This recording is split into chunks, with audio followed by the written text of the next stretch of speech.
Hi, MC. Hi, how are you? Very good. Good. There So we go. it's a little early in the morning for you. It's a little early for me, that's right, but it's late for you. I know it will get late for me because as the conversation progresses, it is because it's 8:30 here. But this is what's happened these days. This whole time difference thing, you have to balance it out. So someone has to Right. get up early, someone has to sleep late. Right, exactly. I think you have found the right balance on Yeah. the timing, Vikram. But no, but you Yeah. people, Pacific time it gets taken care of, but Australia is always left out. At Oh, least yes. I mean, what to do? Someone has to. But although we have also one person from Sydney, he's up in the middle of the night, 2 o'clock, 3 o'clock. Yes, I've had that too, where I've had organizations where, someone is in leadership, they're based in Australia, and um, yeah, they get up in the middle of the night. That's really the only thing you can do, because of the Uh, timing for everyone else. Yeah. so when are we going to see the effects of that on people? We'll have the Zoom effect. There'll be that. I don't know, change their whole day, right? Yeah. Yeah. But MC, you have to tell me a bit about yourself because look, I'm not going to go through your LinkedIn profile. It has to be you telling us about you. Sure. I just wanted to say, Vikram, you've done such a wonderful job of creating a community amongst mediators and people interested in mediation or just really interested in learning from some very interesting people over the past several months. And that's really a testament to you. So I just wanted to say that. Thank you very much. Like I said, I keep saying that I'm doing my little bit in this corner of the world, sitting somewhere, just trying to. The whole idea was to do things which are not happening.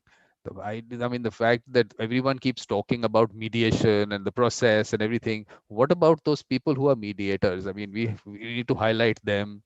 And then on the larger picture, development of the mediation culture in people, the whole concept of getting children involved. So I'm just looking from that perspective, and a lot of people are doing good work in terms of promoting the process and everything.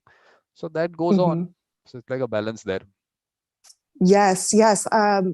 Years ago, so I worked for one of the judges I worked for is Dorothy Nelson on the Ninth Circuit Court of Appeals, and she was an early champion of mediation, both within the court and outside the court. So she was one of the judges that was instrumental in beginning the mediation program at the Ninth Circuit, which is now just a gold standard for mediation on appeal. Hmm. And then she started the Western Justice Center, which focuses on peaceful resolution of conflict and training younger people, kids in school, about how to have, you know, helpful ways of resolving conflict and as opposed to unhelpful ways. So I've been exposed to that for many years from Judge Nelson, and it can have a major impact. It's not that the court and litigation doesn't have its own role, but that if you pair it with the opportunity for mediation at different points and a different way of looking at things, then you can really have a more holistic view of ways to resolve disputes. Because this mediation at the appellate level is something which is now it is being discussed here. Of course, in terms of Mm-hmm. mediation, we have a long way to go. But the good part is at least that aspect is coming up. So that is also important because, like, I mean, you obviously know that the kind of backlog we have in India is huge. So I think that aspect has to Yes. develop. But I mean, we have a long way to go there. I mean, a long way to go.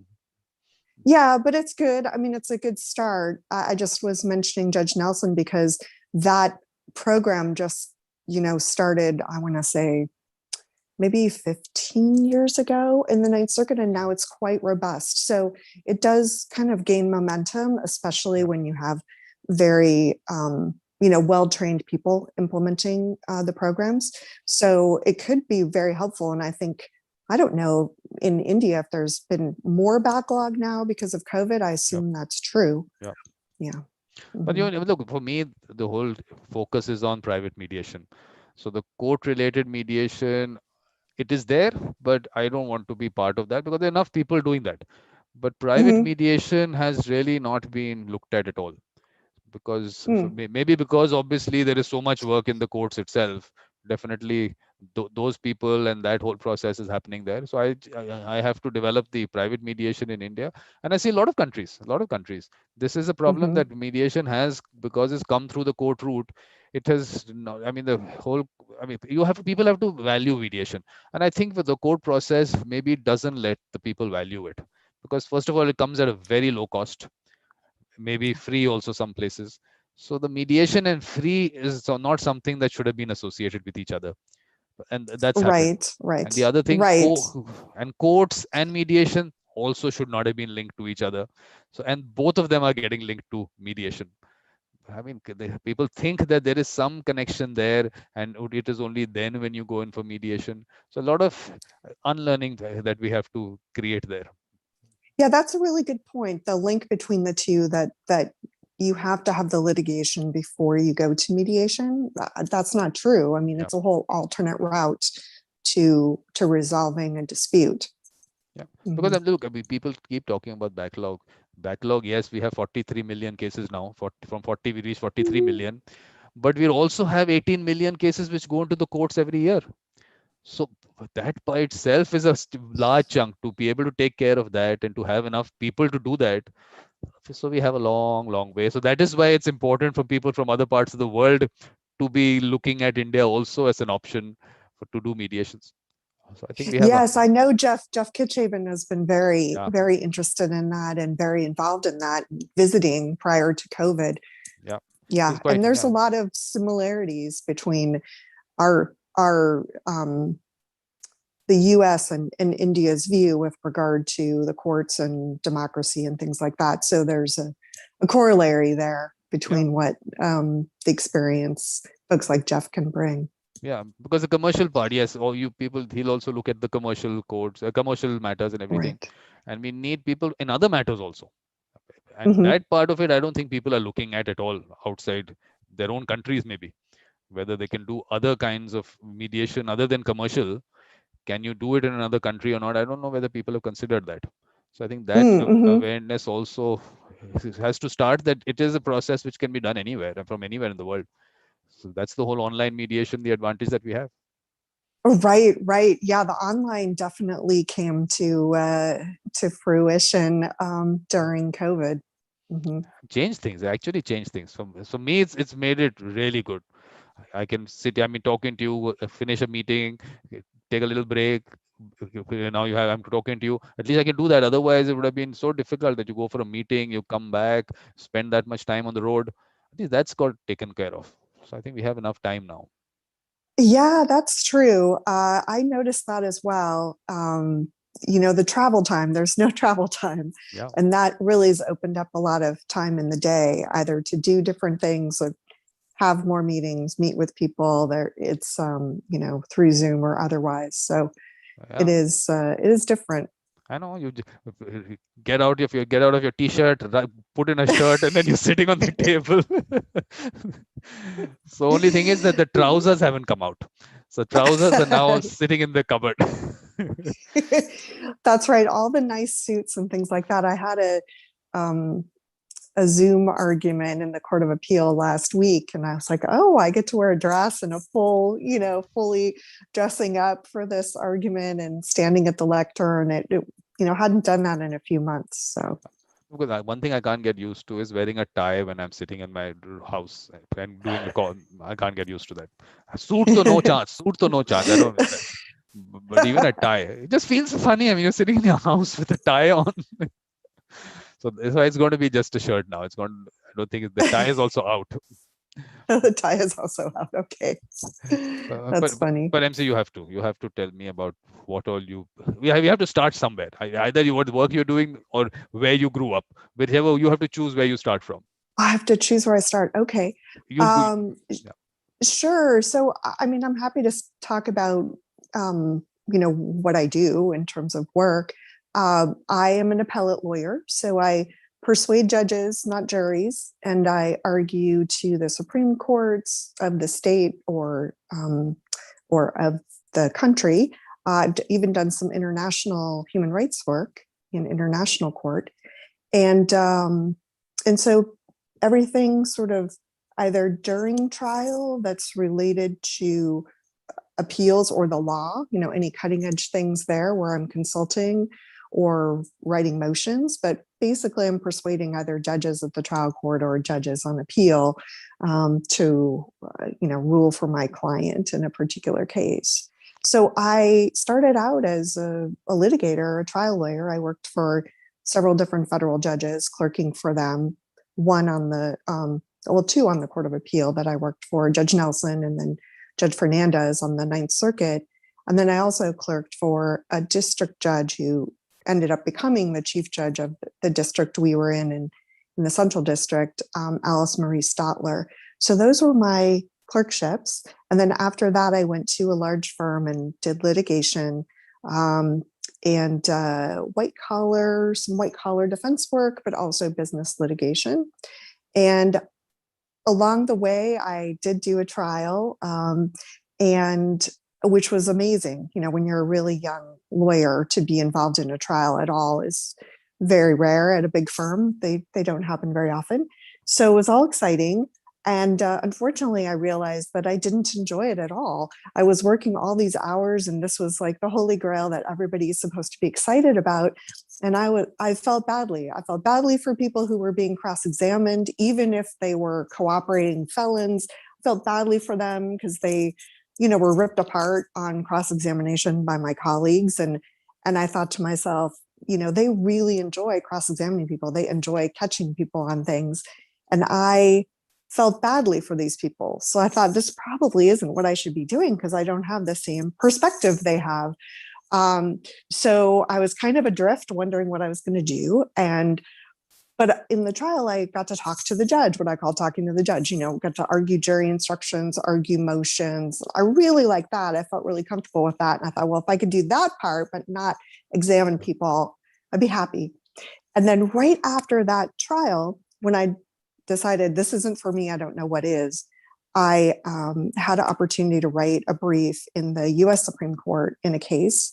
And I just felt like I understood, I had like an intuitive sense of how to present it and how to argue it, even though I'd never written a brief like that before. Seen a lot of them when I was clerking, but I hadn't done that on my own. And then we ended up helping get review, and then we helped put this judge back in jail who had done some pretty terrible things. So it was very exciting. And I thought, well, this I really enjoy. And I didn't know you could just do that.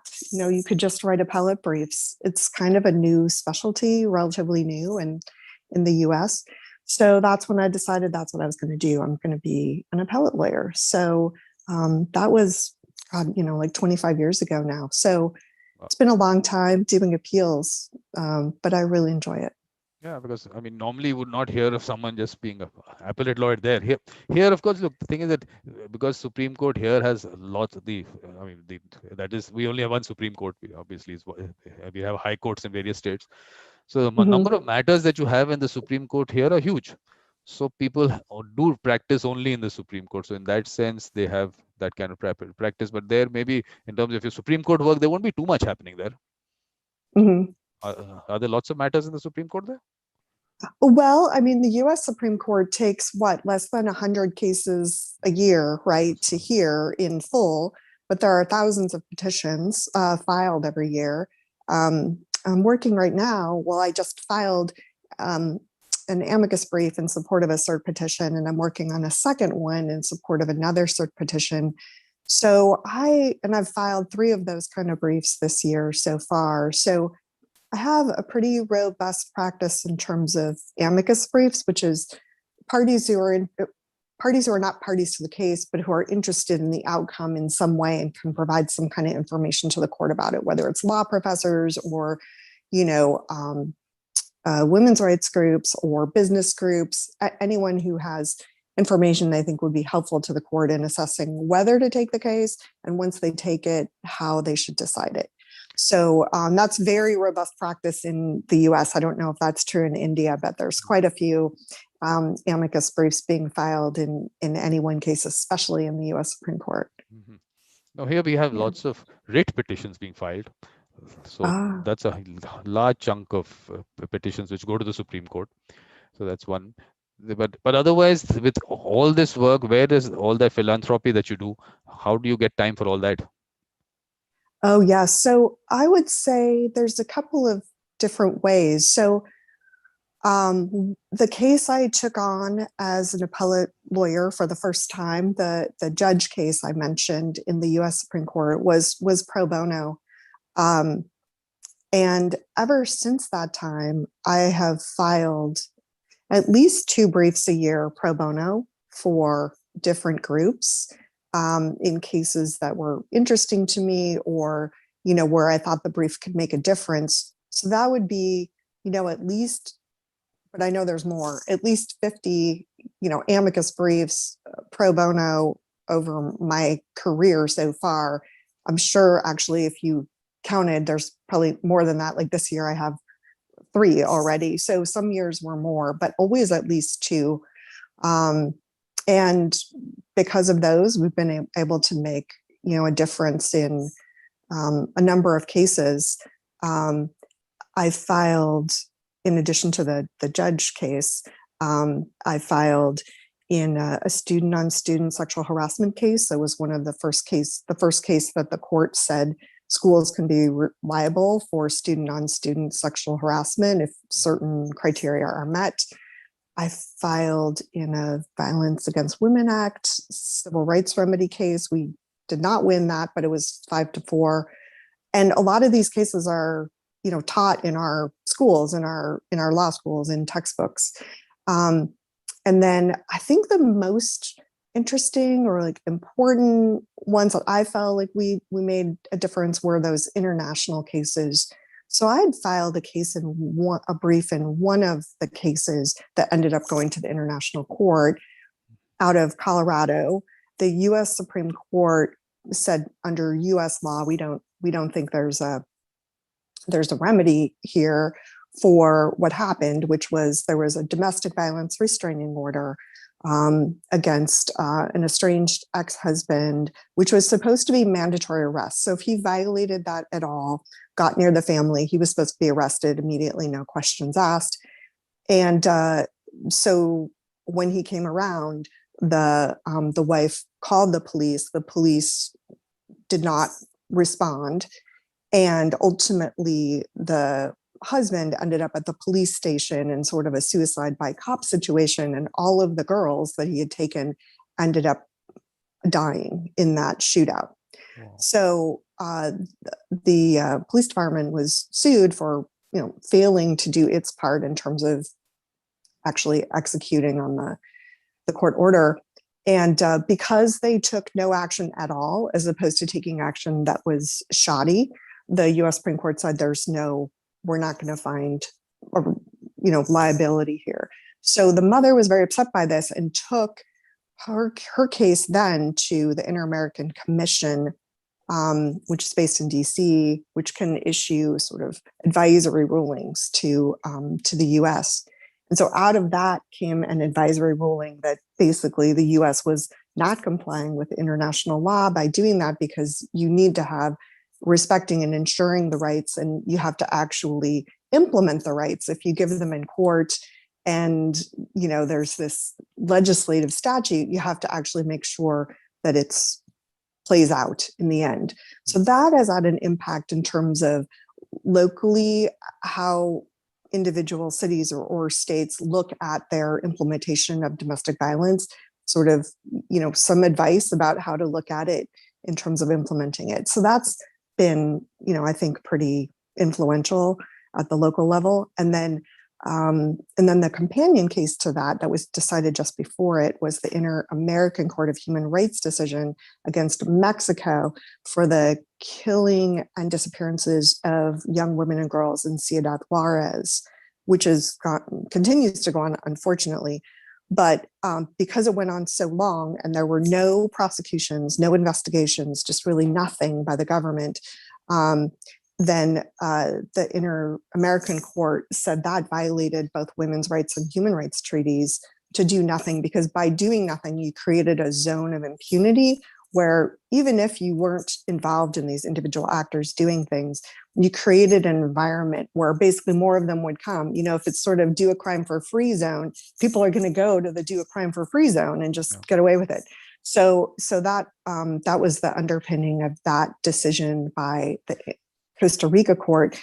And that decision was the first decision to interpret a women's rights treaty in the world. And then that interpretation became influential in Europe and also in South America with regard to some of their decisions in their courts. So I think those two decisions together most recently are like the most, sort of, I think, important and influential. And it's kind of the reason why I do this, That must be very satisfying. I mean, you're making an impact somewhere.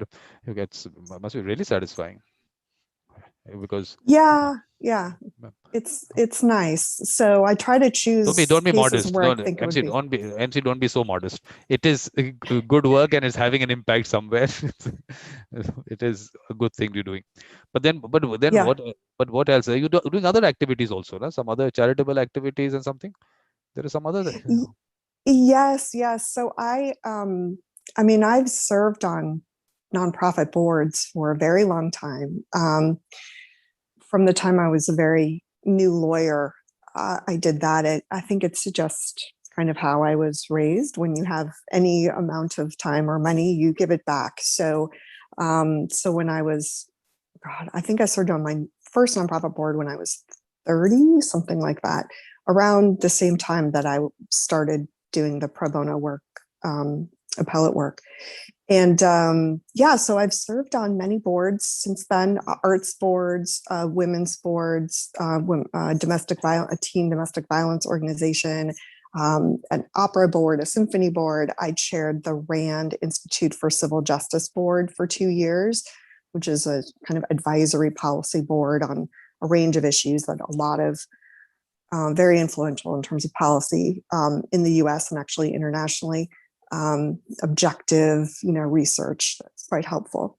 And so just a range of them. Currently, I serve on the executive board of Pacific Symphony here in Orange County, California, which is one of the top symphonies in the US.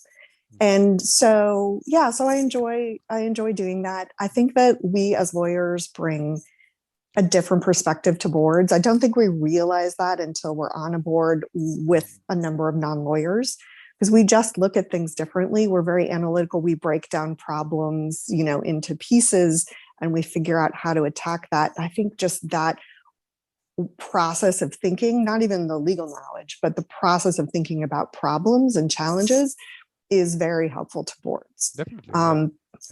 Even business people will just go flying off in one direction, and you're like, okay, wait, let's look at the whole chessboard. What's going on here, and how can we approach these different things? So the main thing is that people should appreciate that. That is the main thing, that they should appreciate where it's coming from and not look at it as someone getting hyper technical or whatever. That should not happen. So it can happen, but it's always, but they're always like, oh, MC's going to make us stop and think and organize our thoughts. That after a while they think that's sort of helpful as opposed to annoying. At least I hope that's what they think. Well, the important thing is they know it comes from good intention. So that's what matters. I think that's the main thing. Yeah, I think that's right. I'm not trying to be a pain, but we should look at this way. And sometimes it really does open up people's eyes. And I think in that regard, it is similar to the mediation that you talk about, which is, you have to see different perspectives and sort of look at all the 360 degrees of the problem. And how somebody else might be viewing something, and how you can meet those needs. So I think that's part of what we do as lawyers anyway. So now we have to, MC, understand how you were raised. You said it's how you are raised. That is what is important. So, but where did you grow up? Yeah, so I grew up mainly in California. Otherwise, a few years in Michigan. I say long enough to obtain some Midwestern, values, and then coming back to California. Wow. So most of my life in California. But when I think about, when I was saying how I was raised, I was thinking really about both my parents, but also sort of Catholic faith kind of thing. You really give back to the community when you can. And I took that, very literally, like whatever it is that I can provide, not until, many people wait until much later in their careers. But I think for me, I also felt like, at least as far as the appellate work, that I found it through pro bono work. And so I feel like that's intertwined forever for me, the pro bono work in my practice area. Without that, I wouldn't have concluded that this is what I wanted to do. So I think in that way, I feel like it's really important to continue to give back from that, because that's how I was able to discover like where my gifts are and the skills. But tell me, you said Midwestern qualities, or you have Mm-hmm. to tell us about that. We don't know what those Midwestern qualities are. Midwestern, yeah. Well, I mean, sort of good, wholesome kind of values, right? Family and just generally kind of family and community. I think of it that way, kind of good-hearted, traditional values. I think that's probably the best way to think about Midwestern values. No, but you have to tell us more about that, because I'll tell you, I was speaking to Kiki on last Wednesday, and what we came out with was that the movie, the Hollywood gives us a certain picture of the US, while the Midwestern values and everything might be very different. So that maybe doesn't go out. So if you tell us about what it is, then people will understand that the US is not one whole thing. It's also parts, and different parts have different values and everything. So that's why it's important to hear this. Yeah, I think that's right. I keep forgetting that there's the Hollywood, portrayal of the US, right? And I think even although that's changed over the years, I think looking at some of the more, older movies, which I really like from the, 30s, 40s on, does a very different picture of America than some of the movies today have. So I think even that sense of whatever Hollywood exports about what America is, I think that has changed over time as well. But yeah, I agree. There's not a lot of family, community, faith kind of values that are put forth in the current movies from Hollywood. Doesn't sell as much as other kinds. You can understand how difficult it makes life for us. When I tell my daughter she says, look, in America they do this. I said, they don't do it. There are people who have values there of a certain kind. That's what they think, that everyone is like that. Because I can understand a lot of traditional value system is available somewhere. Where all is it available? I can't say where in the US, but it's there. For my daughter to quote to me that, and to say that, look, this is what they show us, I think is really, I have to explain to her that's not what it is. That's a certain industry. It has a certain entertainment value that it has to send out. The concept of value system around the country, they cannot be. Why should they also be the ones to put it out? They just entertainment industry. So I think right. Well, she sounds like she might be a lawyer in the making. No. She wanted to go that side, but she was a creative person, and I said, you must follow what you want to do. She actually thought, when she passed out from school, that she would want to do that. But in any case, when she gave the entrance exam, the creative one is where she did damn good. So that's where she went. Okay, got it. Okay, So all right. Well, yeah, it's good to have. It sounds like she has persuasion anyway, so she'll need that, in any setting. So that's good. No, she has that. Yes, she has that. not it makes life a little difficult for me, but yeah, exactly. That's what I was thinking. I was like, well, that sounds like a challenge, but she's choosing the parts of things that support her desired outcome. So yeah, that's well, at the end of the day, you have to do what you enjoy doing, and just yes, because your father, my wife is also a lawyer. Both of us are lawyers. You should not have that pressure that you have to become a lawyer, which I think some children do get into that. They have that thing. Yes, Okay, right. That they feel like they should do what the parents have done. Right. Yeah. I don't have any lawyers in my family that I know of, although I think I've learned sort of back in the day that back in Lithuania that one of my relatives was like a circuit judge or something like that. But that was that was a few generations ago. So other than that, there are no lawyers. So I definitely did not, follow the parental route. It was my own thinking about what I wanted to do. But how did And that as it come up? turns out, Yeah. really accurate, because what I really, really enjoyed doing, and I still enjoy doing, is writing. And so being a appellate lawyer really combines the writing ability with being able to do something, directly in the world with that. So, so I really still like creative writing. I still do other types of writing. But for me, I like the combination of appellate is that we're writing to persuade and we're writing to create a particular result, which is not what you're generally doing when you're writing a short story or you're doing something. It's more the experience of the story and hopefully, imparting something new to the reader, but it's not so directed.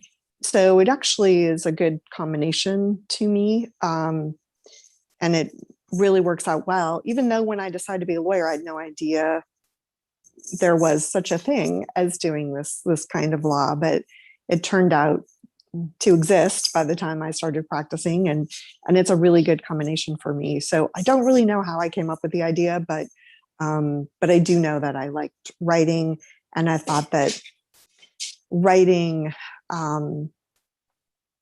creatively, is not the most steady income generally. So I kind of thought, well, maybe you could write for something else that might pay more regularly, and you could do the other on the side, kind of thing. So that's kind of what turned me to deciding to write for clients or as a lawyer. Good. You get your creative release also, and you can also Yeah. make it a profession. What else? Ideal.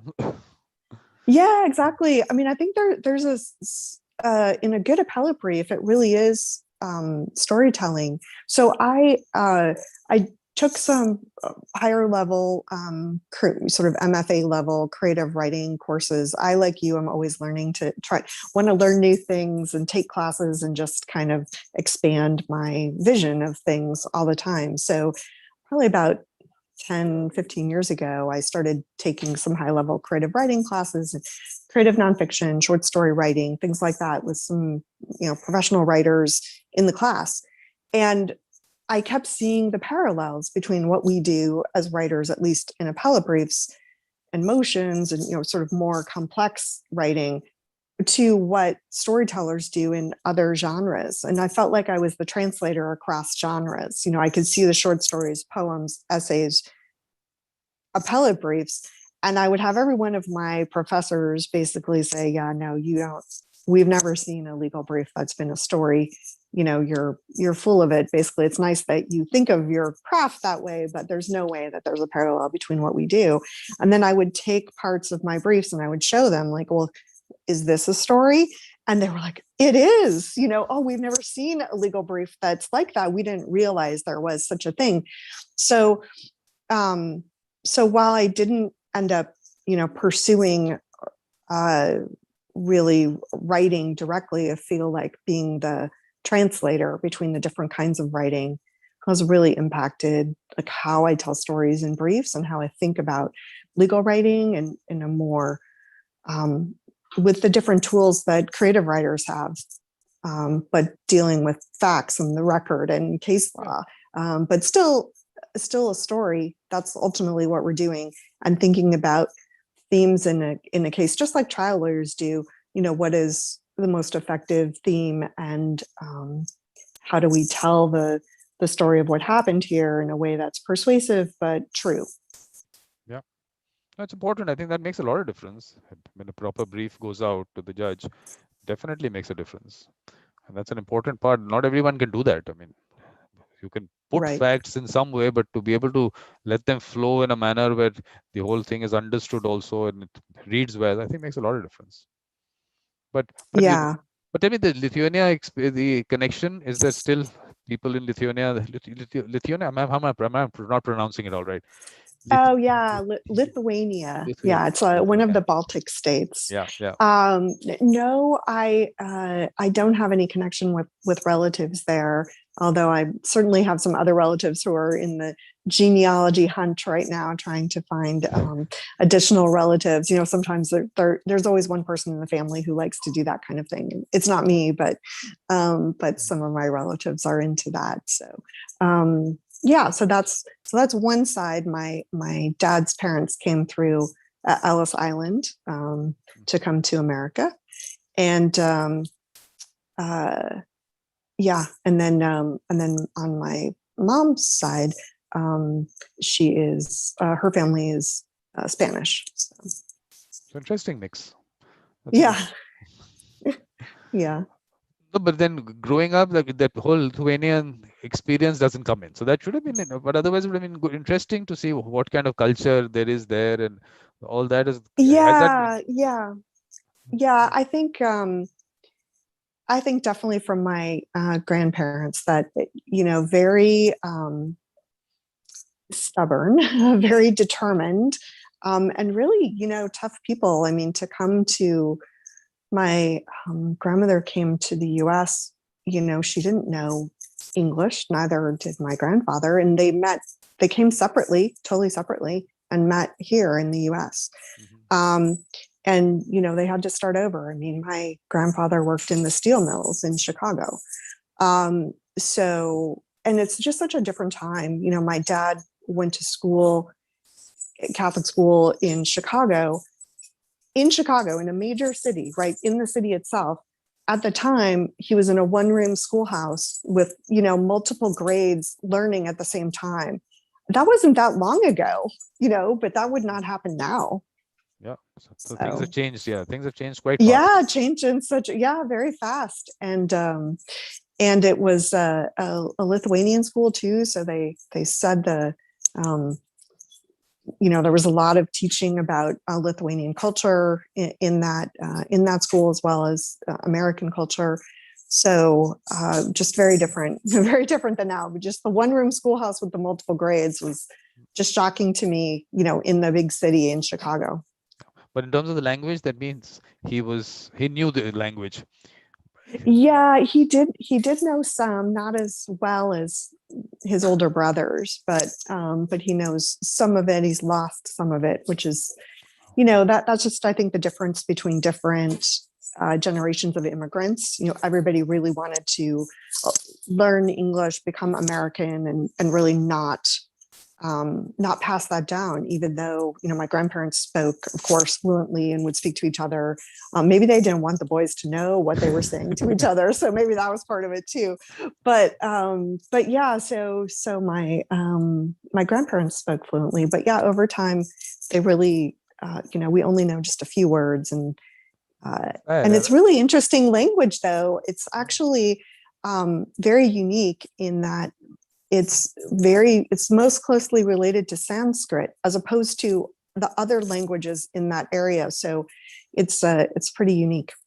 So I must look at it, but that means it hasn't got passed down to you. So that's in that one generation, the whole language might get lost totally. Right. That's the sad part about this whole thing, because look, language brings a lot of other things with it. I mean, it's not just the language, that whole culture, a lot of the aspects come into life with that, and that if that language goes, a lot of other things go with it. Yes, so that's true. So I think you need to go back to your roots and find out. And what about your children? Do you have children? I don't have children. No. Okay, so I won't talk about children, but yeah. I'm just thinking that you need to, maybe for other kids there, you have to get that culture in, because I think we need to be able to bring that out, or whatever part of it you bring out. I don't know what all, but I think it should not get lost. Yeah, I agree. It's just, but like I said, it's a different time and different generations in terms of how people thought, you know, when they came to America. Also, though, I would say one of the things I can think of in terms of just Lithuania generally is like a very proud and independent people. I mean, they were continuing to celebrate Lithuanian Independence Day while they were still, sort of a vassal state of the Soviet Union. So that's just how they roll. It's like a very independent and, very fierce in their particular allegiance to their country. I think that is, a certain level of independence and kind of grit is admirable. Okay. So we have I think some people from Lithuania in our group. Let's have a little meeting of those people. Let's find out from them. They'll tell us more about it. I think that's a good idea. I think we should have country-wise meetings, and then they can tell us about everything other than mediation. That sounds great. Right. We could all learn different things about different cultures in different countries. That sounds pretty cool. I think that's good thing. I think this is a good idea. Let's start this process. Yeah, I like that. But what about you're on Clubhouse? How's that doing? Because I've just about joined it now. Is that a good concept? Yeah, Clubhouse is interesting. So I was involved very early, and I've seen it change even in the last few months. So as it's opened up, I think that there are parts. It's just like any place. There are parts that are really good, and there are parts that are not good. I think there are some rooms that are very interesting. And you can learn a lot from just like very interesting high level people coming by to chat. When Elon Musk was on and just kind of talking, that was pretty amazing. And then just other people who are experts in different areas. I think the space community on Clubhouse is very active and very genuine. There's even some, different political views. You can go into different rooms and talk about different political events. There was a really interesting discussion of China and human rights and things like that I've gone into. There's some in-house counsel rooms that are very interesting perspectives, both for in-house counsel and by in-house counsel. But I also think there's a disproportionate number of rooms that just kind of come across as big sales jobs, right? We can help with your marketing, we can help with this, and here's how to sell whatever, everything from soup to nuts. And those seem to be like the loudest, it's kind of like going through a bazaar and like the loudest hawkers, are out there pushing this. And I think it gets a bad rap for that reason, that there are a lot of people who go, oh, I went on Clubhouse and it was awful. But honestly, I went on Clubhouse for pretty much the nerdiest reason you ever could. I was taking a philosophy class, very high level, sort of independent philosophy class. And it was on Zoom, and we're from all over the world. And after class one day, we wanted to have kind of like continue our discussion. And there were many people from the tech community. And so they were on Clubhouse very early, and they're like, oh, let's just go on Clubhouse. And then like every one of us who wanted to join, who wasn't on Clubhouse, we had to get an invite from them because we're like, what's Clubhouse? We haven't been on it. So I went on, honestly, to have a philosophy discussion after my class. The nerdiest reason you could be on Clubhouse. But that's kind of like my crowd, right? So to me, Clubhouse is different because I have my philosophy buddies. I have like the space stuff, which is super interesting, like the very like boundary stretching science stuff, because I have some scientist friends, and and then there's a bunch of other things as well. But so I think it's like, if you know the smaller rooms or the different rooms that cover different topics, then it's interesting. It is like dropping in to talk with friends. But if you just walk into the room, as it were, it's just like loud, a bunch of like selling trinkets kind of thing. And I think that's only increased as it's grown. So I think it's really important, like who you follow, to find out, what rooms might meet your needs. Like we have, I have one room that I co-host on appellate law, like once a month. And it's really just like a little meetup for appellate lawyers, younger lawyers, to talk to more experienced appellate lawyers. And we have, different topics every month, and we just kind of get to know each other. And, we can refer work to each other if we're in different states and different jurisdictions, but also we just have somebody to call and ask, how would you do this particular thing in your court? And do you have any suggestions? So So we're kind of building that small community, but it's not, you know, it's But small word of mouth. We've had judges on it too. And it's really an outgrowth of a podcast that two friends of mine have out of Texas. And I said, hey, you should have a Clubhouse room. And they're like, okay, well, you should co-host with us. So that's what we ended up doing.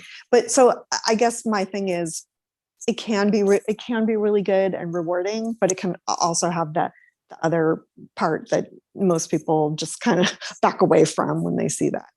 but that's only audio. How does it work? I mean, does it work all right? I mean, you're okay with it, just the audio part, not.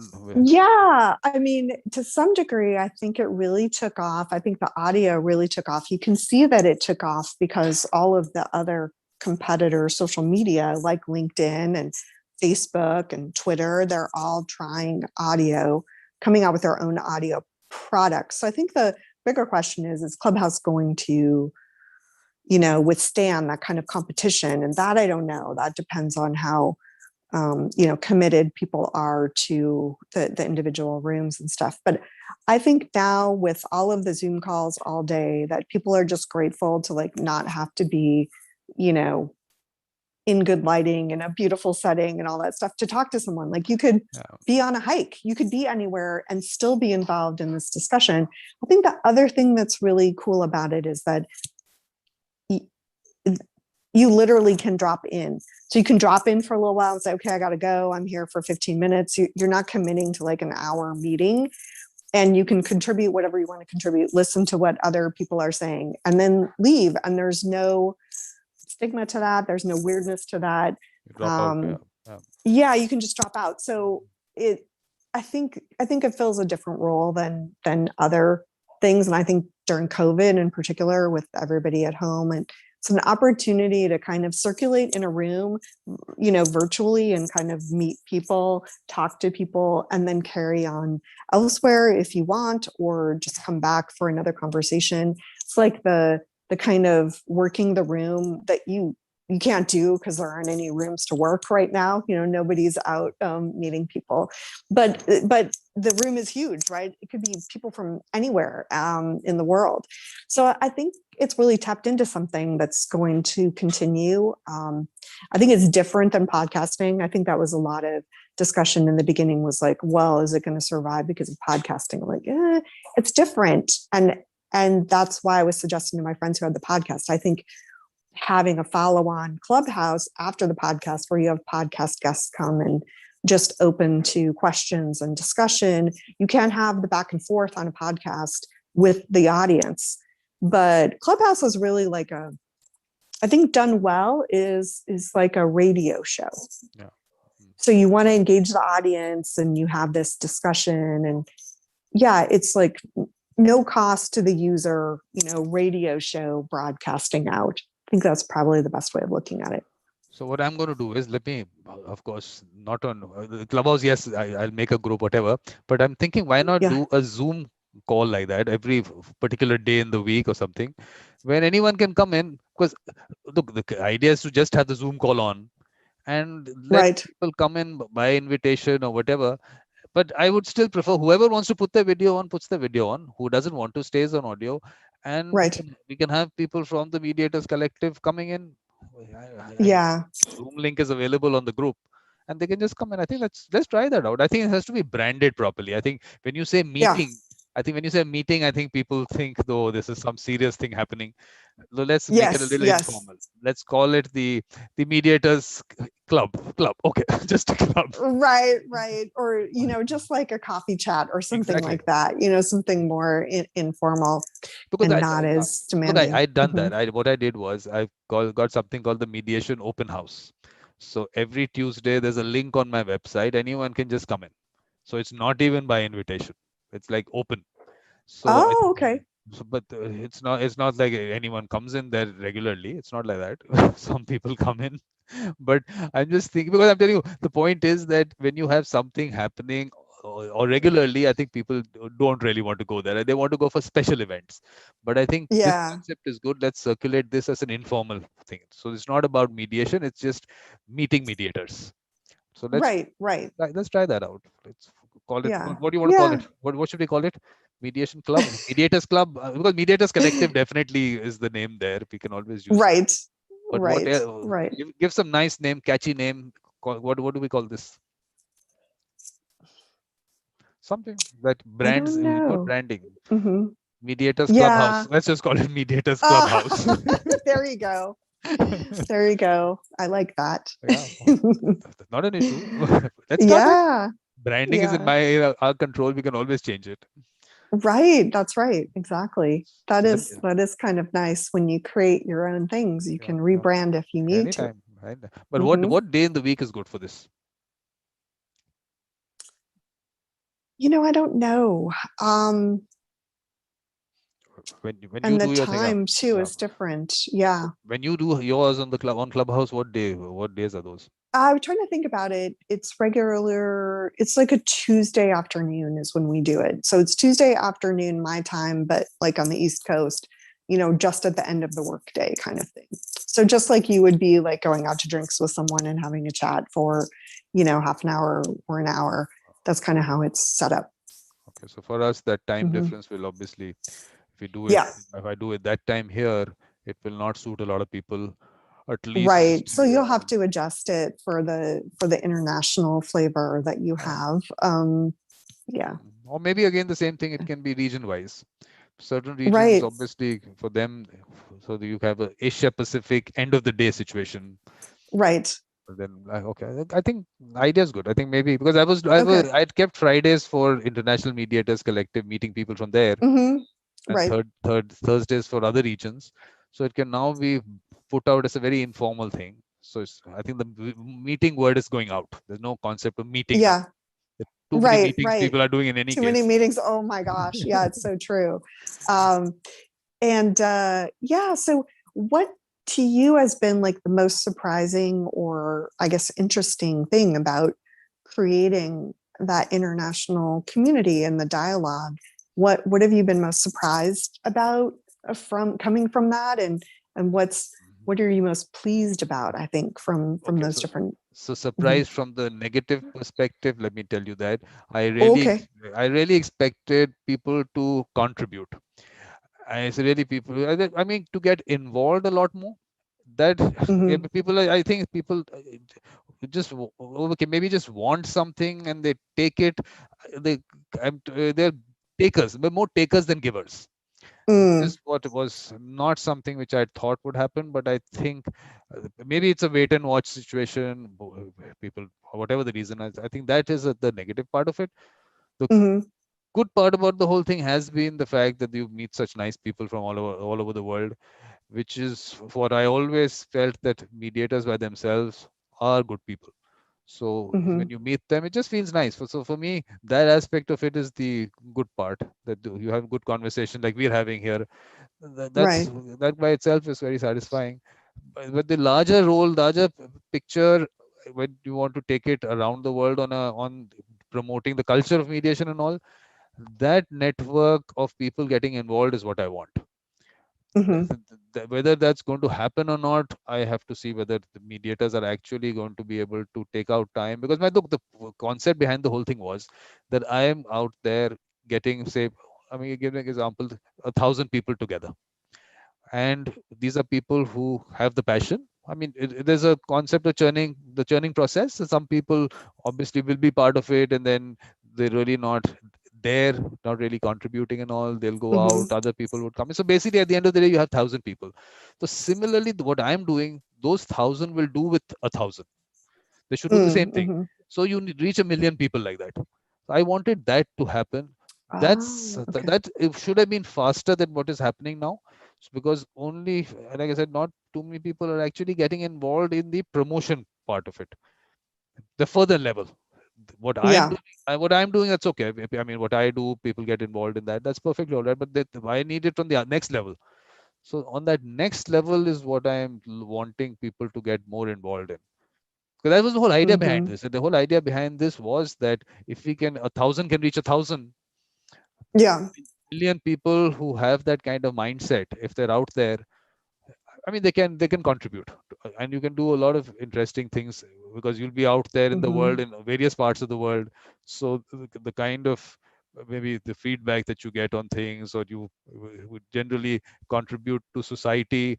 As what I just started something called the role of mediators in social problem solving. Yes, I saw. Yeah. So there, that is something I think country wise, that aspect has to go out. I mean, at the end, we have to reach the remotest village in the world at some stage, but at least that discussion should those conversations should start. So that is why I'm saying that aspect of it, whether that is going to be much slower than what I thought, is that is a bit of an issue for me. Yeah, I mean, I think, well, I would think that you're probably having more of an impact than you know, because each person has an impact in their local or regional area, and they may not be doing it through the web or, you know, some of the ways that you are, but I think whenever you connect people like that and they learn, I mean, to me, the interesting part of any kind of international group that I've been involved in is we get set in our way of doing things. Maybe, you know, our law is a certain way, or we mediate a certain way, or we use it this way. And that's sort of your vision of what's possible. When you get exposed to how, oh, there's a different way to do it, there isn't one way, you can start opening your mind towards other possibilities of ways that you can kind of bring to your own environment that you might not have thought of, sort of the whole comparative law perspective, or just opening your eyes to other alternatives.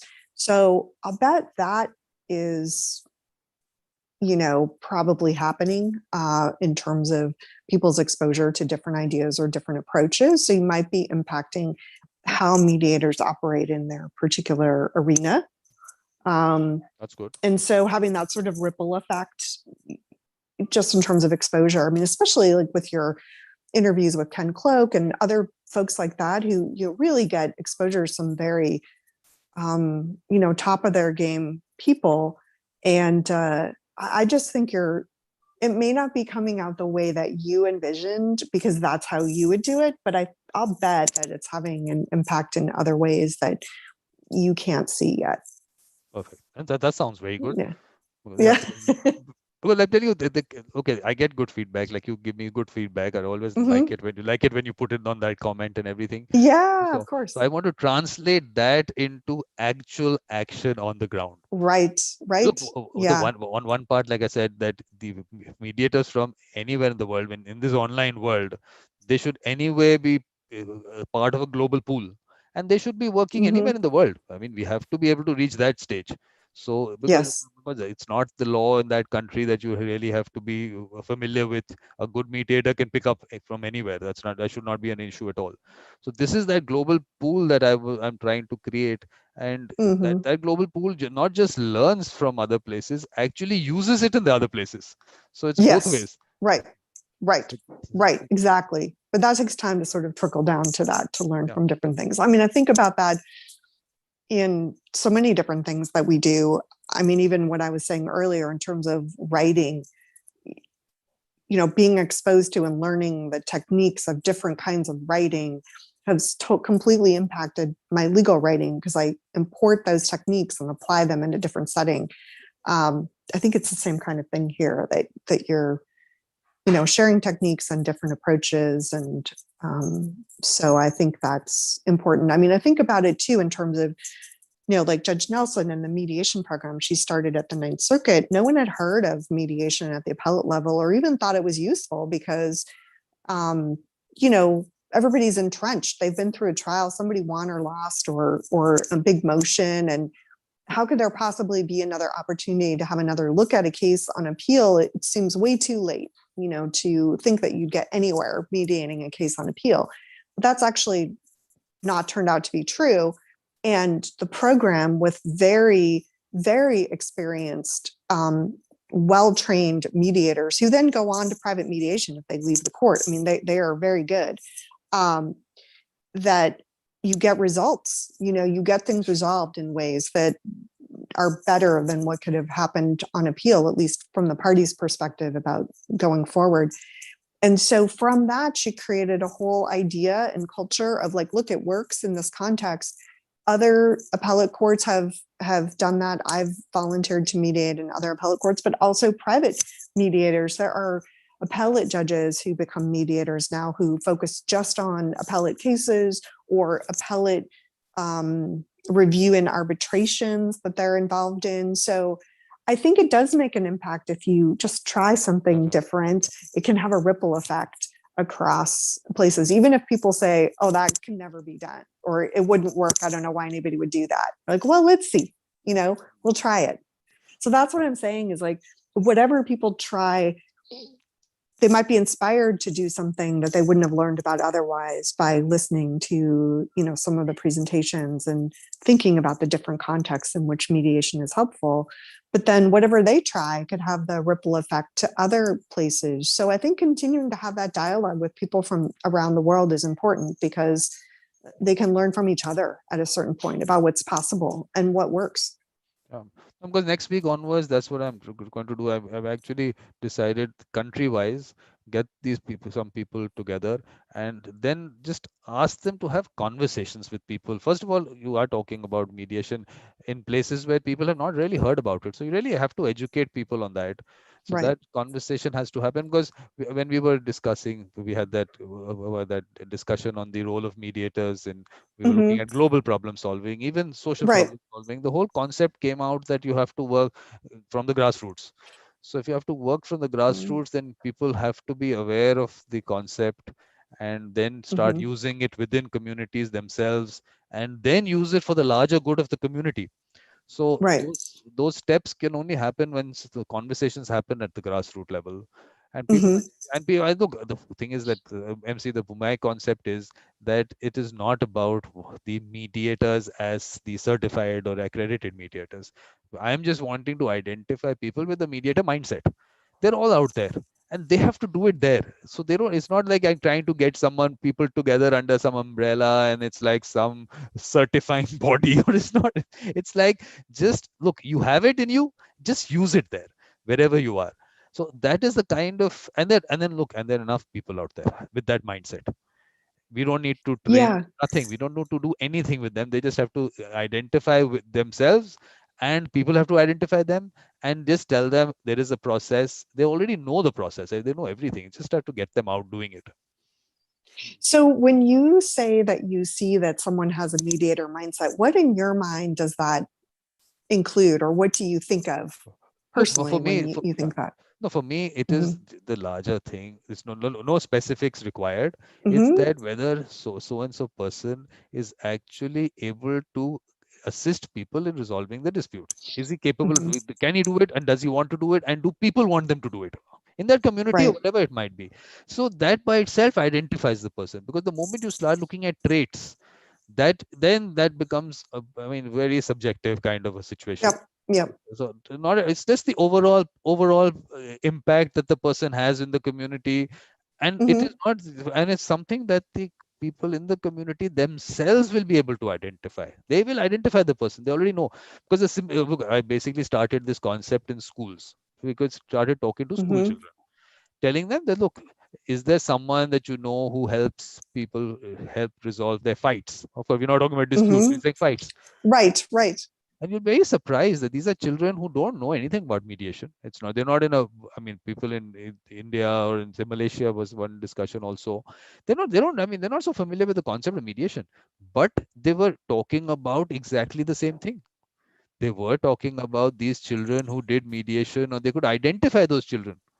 So that's all that is required. We don't need any Mm-hmm. other kind of intervention. And look, the moment you start talking about training, you're actually, there is, look, that individual might have the best capability and ability to do something, but suddenly you want to put that person into another box and say, okay, this is the box, this is the mediator box, and you have to do this. That individuality, that, look, there is so much that goes into it. It's not, you can't say, okay, this aspect of it I will train you further on, and this part of it, the person might have it better than anyone else. Is it that is the person being able to do the larger thing? Is it the person being able to help people resolve their fights in school or disputes in general? Is it, that's all you need to see. So if the person can Hmm. do it, and the people who want to use the person, identify with the person, where does anyone else fit into the picture?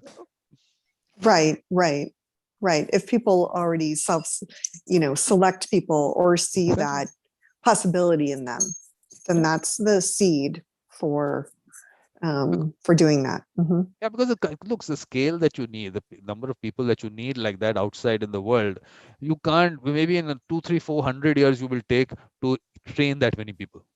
I mean, like Right. a country like India, when you talk about 1.3 billion people, how many do you need out there? I mean, how many mediators per 1,000 people do you need? According to me, at least one you need. At least Right. one is also less, but if you need, so you need more than 1 million mediators out in India, and you need about 7 million out in the world. Where are they? How are you going to be able to train them and send them out? They have to be identified by the communities themselves, and then Hmm. those people, then that whole concept of role of mediators in social problem solving will start from there. First you identify them, they start working in that community, they help people resolve their disputes, they get paid for it. They have to get Hmm. paid for it, only then can they take it as a profession. And then when they move out, then they can help communities solve their larger community issues between Hmm. communities, Right. maybe. So it's not now it's moves away from the individuals, moves into the larger role of those mediators. And then as that function, that's when I was talking about these social problem solving in the country. So these are the people down there in the at the grassroots who are actually helping communities resolve disputes within communities, with communities. So once that happens, that whole mediation culture starts there, then then these people will play a larger role. Hmm. That activity has to happen.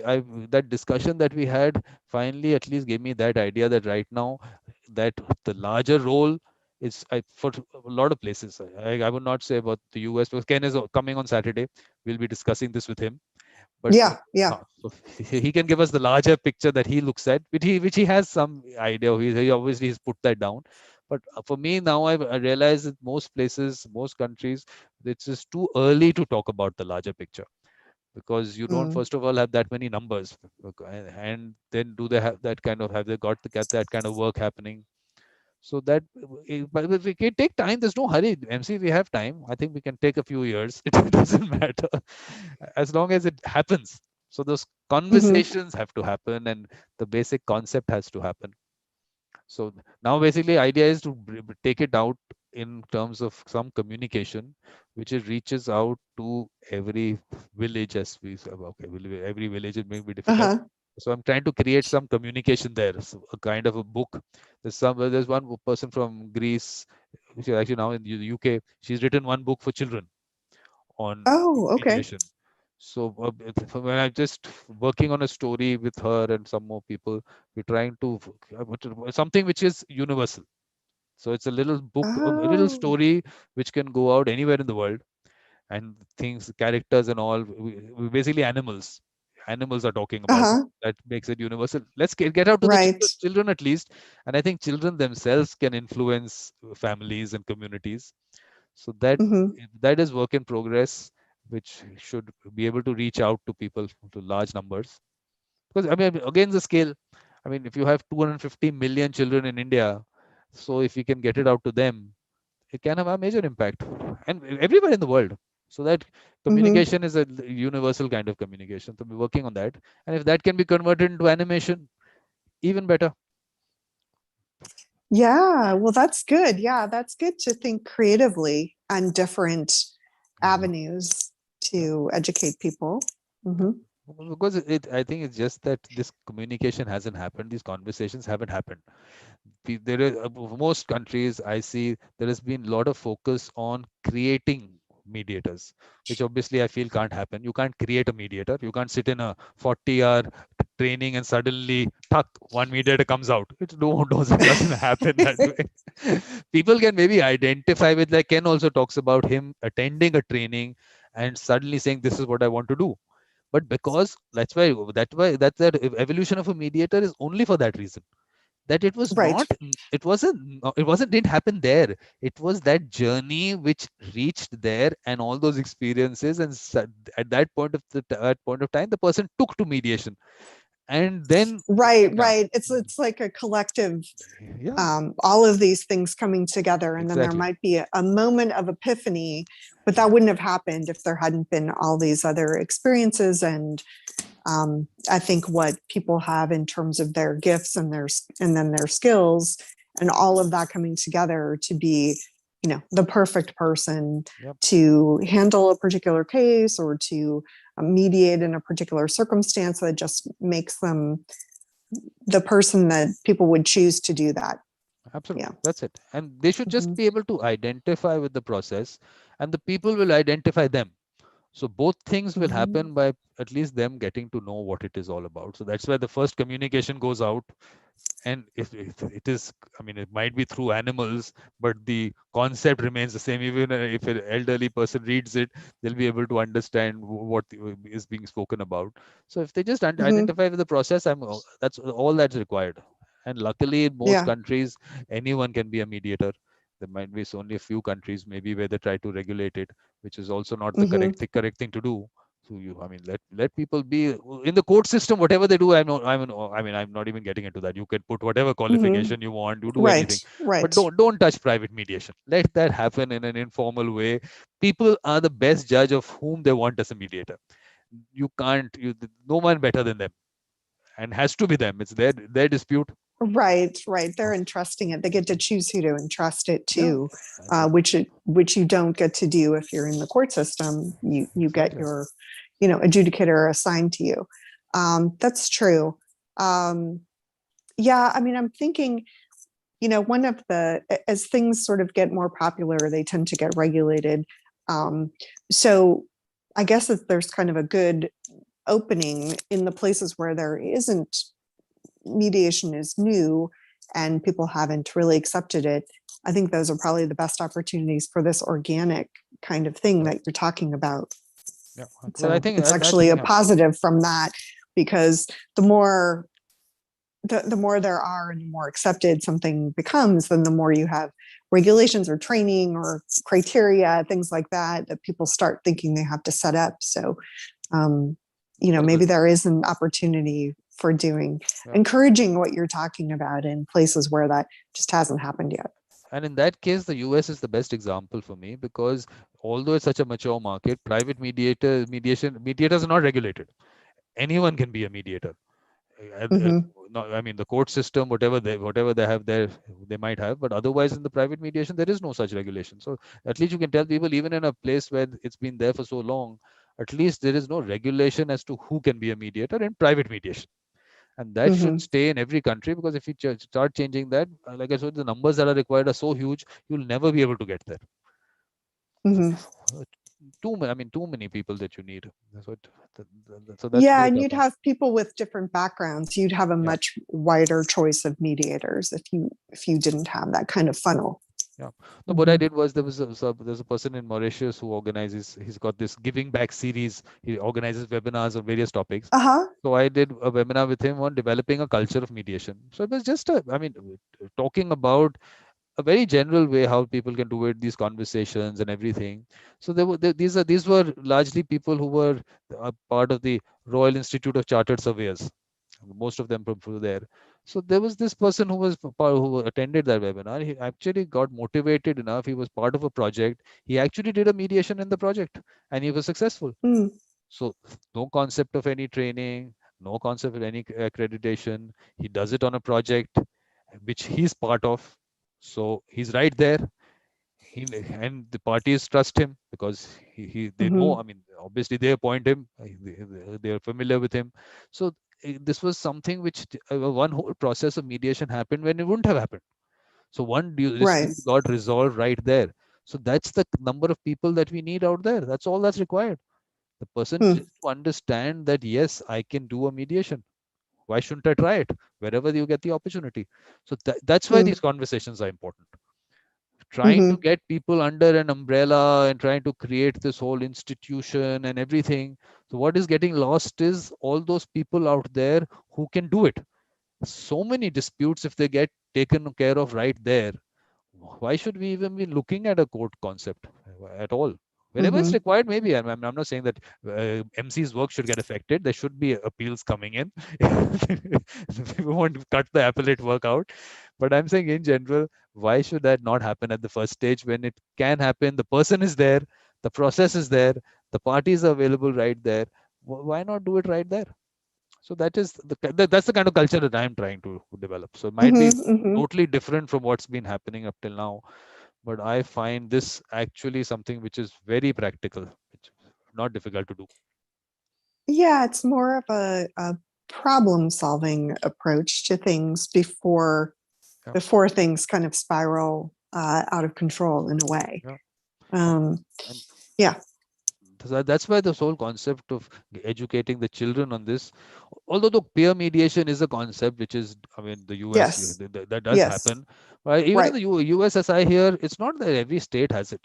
Not every state is, not everywhere is Mm-mm. not so widespread. So it is, I mean, it's a concept there at all. But what I'm doing is that, look, how do we get it out? It's all about the concepts are all there. How do you get it out Mm-hmm. in terms of skill? So which is what the whole attempt is. Yeah. How did you come to be so interested in mediation? How did that Look, happen? my practice right throughout, that was my philosophy.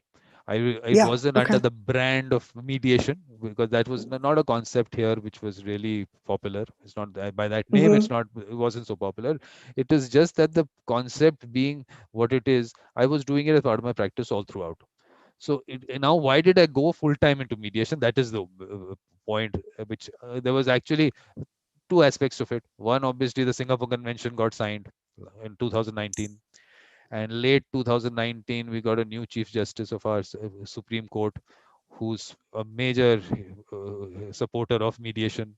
Not that I Oh, was okay. going to have anything to do with the court system. I was clear. I was not going to have anything to do with the court system, but at least the concept of mediation being discussed and the Chief Justice saying that you must use Yeah. mediation and wanted to bring it into. We already had a pre-institution mediation in part of our Commercial Courts Act, but still, when the Chief Justice talks about it, and then Mm-hmm. the Singapore Convention is to be ratified, so mediation law is being drafted now. So at least the conversations around mediation were happening and I had to see. happen more. So I said now this is the right time when this can become a full time thing. It's not that it's going to be a full time work that I will be able to do, because I find this quite enjoyable also. And I feel like you Mm-hmm. say, I mean, you were saying that there is some impact somewhere. So if their Mm-hmm. impact is happening, so I want to do this also in a major way. Although Yeah. I put out an appeal on the International Mediators Collective, also on my website also, okay, support my thing. So I'm still waiting Mm-hmm. for that support to come. So, but this Oh, activity has to carry on. So that's how it happened. That's why yeah. this whole mediation thing happening. Because for me, actually, as part of my practice, was not just the factor of mediation. Actually, preemption and prevention was what I used to do a lot of, and I Mm. enjoyed that part a lot, because if Mm-hmm. you can get in very early, and getting in early in the sense, even to the extent of like in commercial matters, getting involved when the contracts are being drafted, which obviously, look, those names were not there. The deal mediation was not something which Right. I didn't have that name in my mind. I was just doing it. So the theory came in later, the practical Yeah. aspect was Yeah. happening earlier. So I found that to be very enjoyable also, and it actually helped my clients. So when you are Mm-hmm. working at that level, because look, independent means independent. I mean, you can actually be a part of a transaction when a contract being drafted, and actually it people appreciate it when the contract, you look at various aspects of it, get all the relevant people involved. That also a lot of people can't do. A lot of legal, general counsels and even legal departments don't get the right people involved in certain Mm. contracts. So getting those people, that communication happening with various people in the organization, various levels, various departments. So it's like you're part of the organization in that sense, but you're still an independent person. So being Mm-hmm. in the organization without being in the organization helps a lot. So Yeah, you have a broader view of yeah, things and yeah, of who needs to come in that way. I think, it's interesting. I see with the increased specialization in general, right? There's in law, there's specialties. Oh, I only do bankruptcy, or I only do appeals, or I only do, different kinds of things. People's minds get narrowed to that area, and they only see the kind of problem that they do. They don't look outside that. And the same thing, even with in-house, can happen, because as they're assigning lawyers to certain products or just to certain areas, the people with the broader view of what's going on with the company overall, might really only be at the general counsel level or the deputy level. And they see their product or their thing that they're working on, but they don't see the bigger issue overall for the company or for the client as the outside counsel. And I think that's an issue that comes from specialization that can be a disservice to the client because of what you're talking about. You're saying, oh, somebody needs to have this broader view of who it is who has knowledge of different things that should be involved in this process, whether it's the people who are going to be implementing the contract and can tell us, how does this actually work and what would be effective for you, to people who are having other issues but could be related to it, that they can tell you, no, this would work better.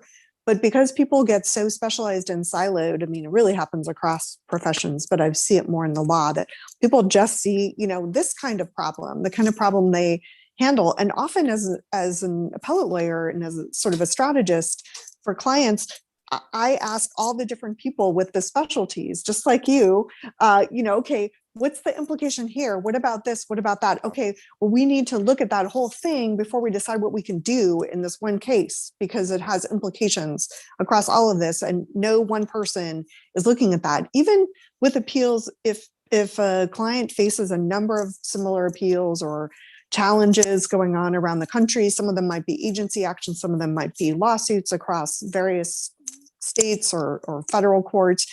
Each person handling each of those sees that problem. It's sort of like the particular battle, but not the entire war. Yep. And you need to look at all of that to figure out which battles do you fight, which battles do you not fight, because you want to win the war.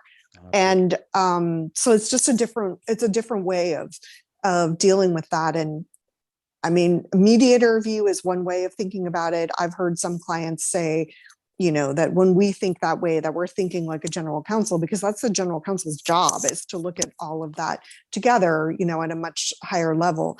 So it's an interesting it's an interesting way of thinking about problems. Yeah. No, the limitations that I see with even general counsels is that there is a hierarchy in the organization.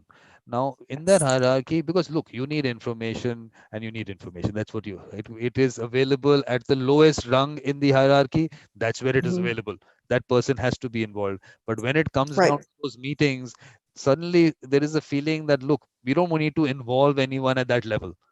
With me as an independent, it's because it's me or it's just in general, you're an independent person, you don't have that issue at all. So if you communicate with everyone at every level, what you can find out is very interesting. I mean, I'm telling you, such basic things which actually would have affected that contract, and you get that information right from the person. Like you said, the person has to implement the contract. I mean, if he is not involved, then where do you get? So I think that part of it was that's been very enjoyable to me. That's been enjoyable. Yeah. And when you do that, in any case, disputes get reduced. For me, right. I've had clients obviously where I've had no disputes, so I put myself out of work. So I've done that. Yes, right. But I mean, it's good for the client. But yes, you're done. Your success is, a casualty of your own success in that regard. But it's good for the client. I know that's what matters. Finally, you have to be able to tell yourself that you did what you had to do. You did not have any vested interest, because the moment you have a vested interest that you want to keep this client and have to keep work coming in, then you cannot do your work properly. I mean, that's looking at various other things. So I think I completely agree with that. I mean, I think you have to think. I mean, there's always, sort of in the context of the Lord will provide, in a way. It's kind of like, okay, I'm going to take care of this and I'm going to handle this the best way possible, whatever, a favorable outcome is for a client.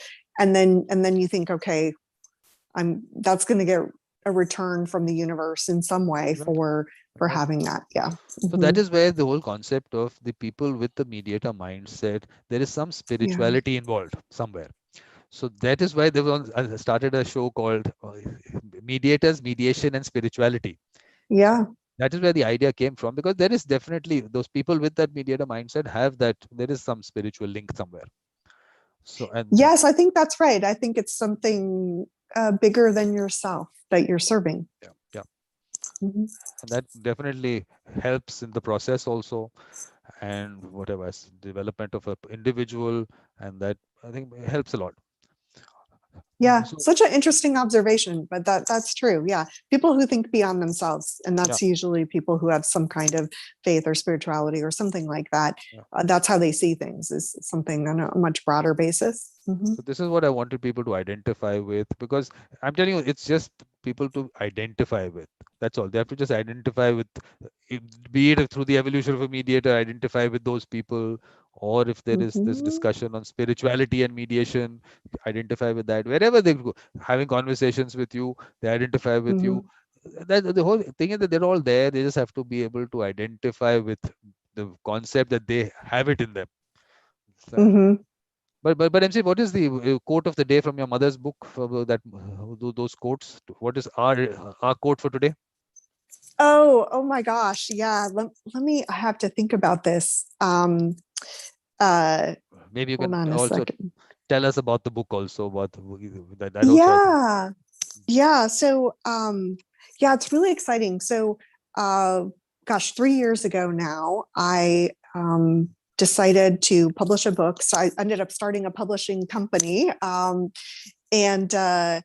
and so I published the first book of my mother's notes to me. She would send me handwritten notes every day when I started law practice to really kind of keep me going. It's very challenging starting the practice of law, especially at a big firm. And um, as a woman at that time in particular, was much more challenging even than it is now. And so to just kind of keep me going every day, she would send me these quotes or encouraging words, and it would come in the pile of official legal documents. There would be this nice little handwritten note every day, and then she would text them to me later, as cell phones got more popular. But I don't know, I just thought, I had this feeling, kind of like the spirituality thing you're talking about. I had this thought, this really a feeling that it would help somebody else to do this, and maybe it would encourage others who didn't have that kind of support. And it just seemed like the right kind of thing to do. So I published the first book with some of them, and then that was popular. So there was a second book, and then based on feedback from people, I published the journal that just came out last month. So it's a guided journal for people to do the same kind of thing to their children or grandchildren.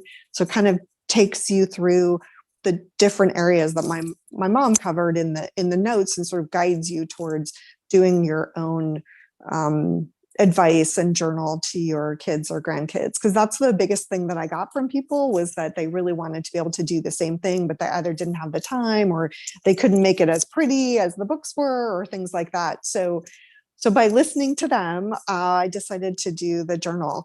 And so that's really exciting. That's out now, and then people really have enjoyed it, started working on it over Mother's Day. I've got some notes from people saying, well, I started filling it in and But but, but, preparing it for my but let's kid. see. But let's see, do you have the Mhm. journal in front of you? Do you have the copy there? Oh my gosh, you would expect me to have it, right? But I don't No, have it right with me. no, but It's at the same across the time, room. yeah, Yeah. no, you can get it. But MC, you have to Yeah. at the same time mention that this is not a promotional thing. We have not fixed this up that you have to talk about it. You have to tell. No, that's why People I should don't not have feel it. that See, as this is how we know that it was totally unplanned, is MC doesn't have a exactly. book or anything to show. So that's it. But um yeah, there is a website for everything called Mother's Thoughts for the Day, though. So if you want to see the book, you can go on there and see that. Um, and we also have mugs and pillows and posters and all kinds of things that have some of the Wow. sayings from the books on them as well. Yeah, so it's been really neat. I think that it's one of the few things I've done that I hadn't really had a lot of forethought about, that I had a plan or some kind of deliberate plan in doing it.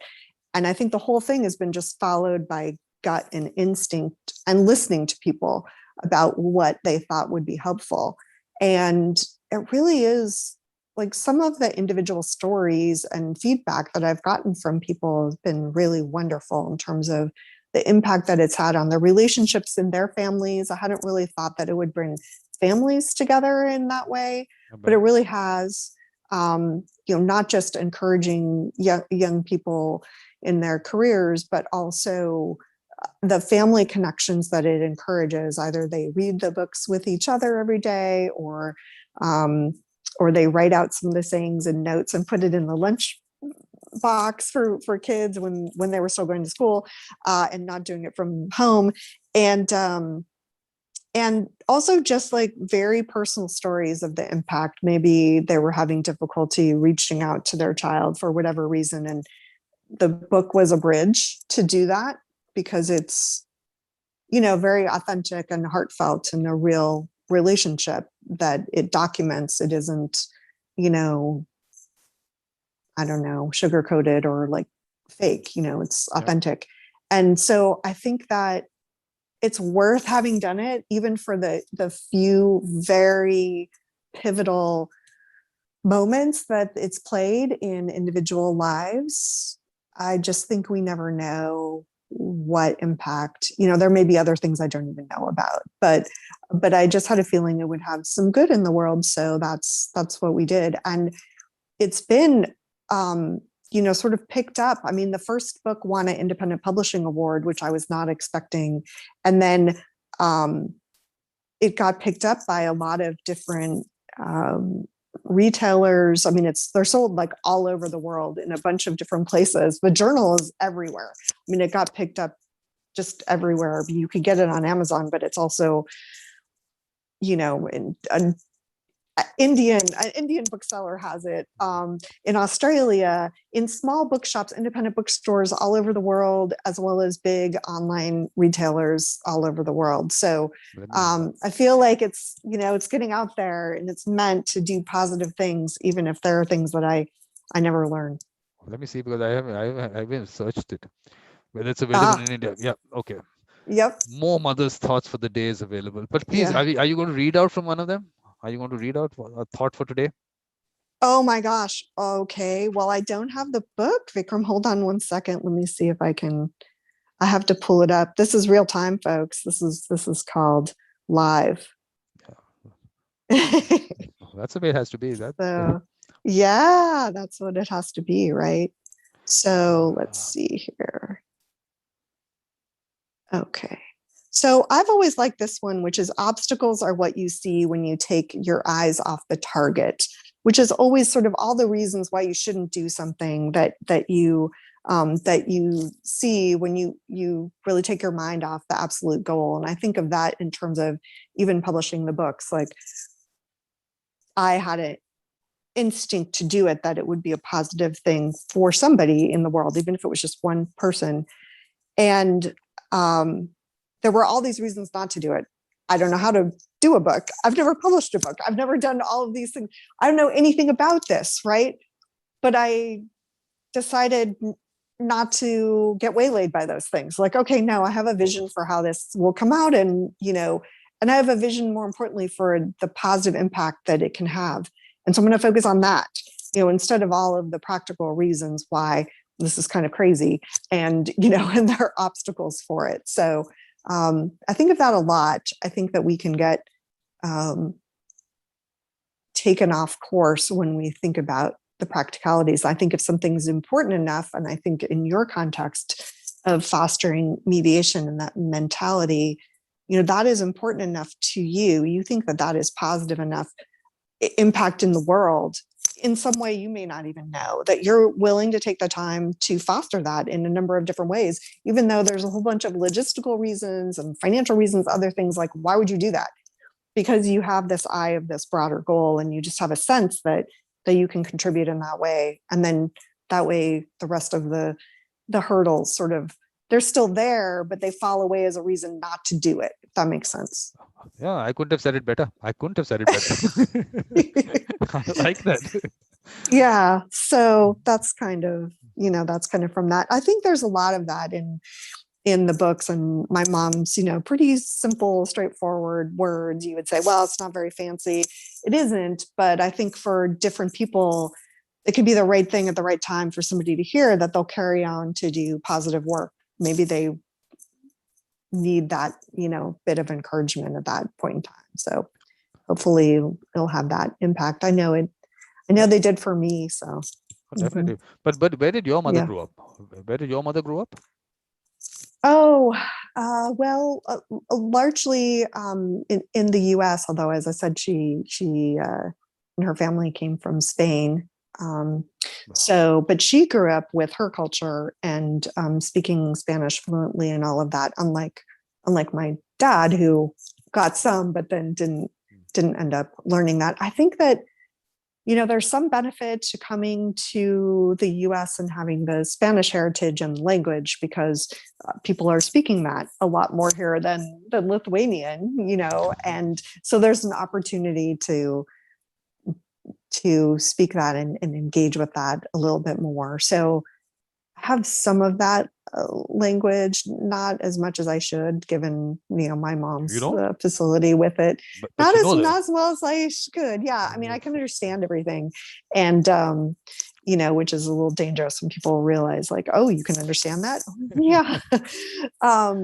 So, and we don't. We're more fair skinned as Spaniards, so people don't always know, like, oh, you have that background, you probably can understand what's going on. So we hear a lot of things, and my mom does, that people don't know she understood. But yeah, so I think that's different. It may not be Spanish culture, but it's certainly Hispanic culture more broadly. Is just much more prevalent in the US. So there's more opportunities to use that, and more opportunities to just have that, kind of culture. But I mean, when my mom was growing up here, there just wasn't a distinction between different types of being Hispanic. I mean, if you had a last name that looked at all, unusual in that way, that you would get a whole lot of flack, a lot of ribbing and a lot of issues in school. So she definitely had some issues in that regard, but she always was like, well, we're going to press ahead and we're going to, carry on, despite some commentary that isn't very pleasant, shall we say. Sounds like an interesting person. We should have had her on the show also. Yeah, she's so amazing. She's such a strong, I can understand. Just a strong person, a strong spirit, but very practical. I'd say more practical than I am. I'm like a mix of my parents. My dad is very intellectual and quiet, and my mom's much more sociable and has a wonderful sense of people. And so I think, like, that combination, it's kind of a mixture of those two. But then when growing up, I mean, this was part of some Spanish community, Hispanic community kind of growing up, or was it that wasn't part of the process of growing up?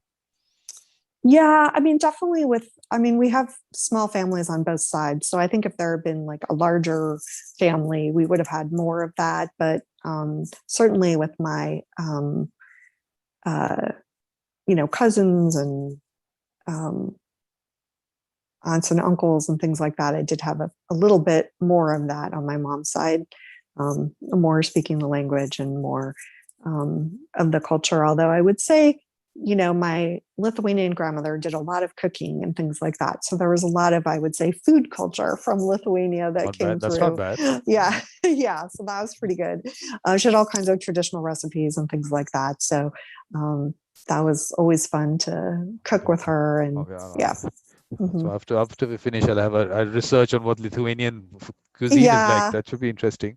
But we haven't heard of that. I mean, you don't find a Lithuanian restaurant anywhere. I haven't seen one. It's very unusual. There are some in Chicago, which is, of course, Lithuanian Central. That's where a lot of Lithuanians came to. There's different pockets of Lithuanian communities around the U.S., largely in the Midwest, I would say. But there is also in California, in Santa Monica, there's a large number of Lithuanians. There's even a Lithuanian Catholic church in Santa Monica. So there are parts of LA, pockets of LA where that's true, but I would say mostly it's from the migration that happened much earlier in the last century. And so as a result, you've got people really largely, in the Midwest and East Coast from Lithuania, where there were sort of little Lithuania, portions of the city.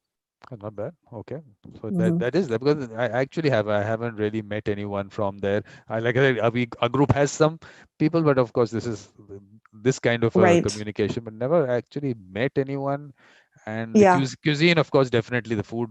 I mean, never ever heard of that. But Yeah, no, it's really different. I think that, a lot of it is in common with other parts of Eastern Europe. I shouldn't say this because Lithuanians don't like to say this, but there's an overlap with Polish food as well. We like to think we're special, but there's a lot of overlap between, a lot of meat, a lot of dumplings and farming kind of, very fresh food from that is sort of part of the culture. And really good bread, I would say. The bread is amazing, like really different types of like very